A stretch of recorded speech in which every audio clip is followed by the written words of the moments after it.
నియోజకవర్గంలో రెండో ప్రజాదర్బార్ మొదటిది తెర్లాం మండలంలో నిర్వహించడం జరిగింది. రెండు రామభద్రపురం మండలం ఎంపీడీ ఆఫీసులో నిర్వహించడం జరిగింది. ఇవాళ సుమారు 130 వినతులు వివిధ డిపార్ట్మెంట్లకు సంబంధించినవి, ముఖ్యంగా రెవెన్యూ అవనివ్వండి, ఆర్డబ్ల్యూఎస్ అవనివ్వండి, పిఆర్ అవనివ్వండి, అనేకమైనటువంటి వినతులు రావడం జరిగింది.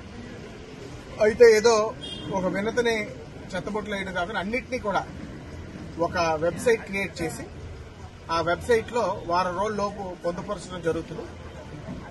వీలున్న మట్టుకు యాక్షన్ టేకన్ రిపోర్ట్ కూడా ఇవ్వడం జరుగుతుందని మీకు అందరికీ కూడా తెలియజేసుకుంటున్నాను. నాకు కూడా వ్యక్తిగతంగా అమితమైనటువంటి ఆనందాన్ని ఇచ్చినటువంటి కార్యక్రమంగా నేను అభివర్ణిస్తున్నాను. అందరూ కూడా ప్రజలు పార్టీలకు అతీతంగా సామాన్యులు అవనివ్వండి అందరూ కూడా వచ్చి వారి యొక్క కష్టసుఖాలు చెప్పుకొని వాటిని పరిష్కరించే ఆ అవకాశం అదృష్టం నాకు కలిగినందుకు నేను సంతోషిస్తున్నాను. మీకు అందరికీ కూడా తెలియజేస్తున్నాను.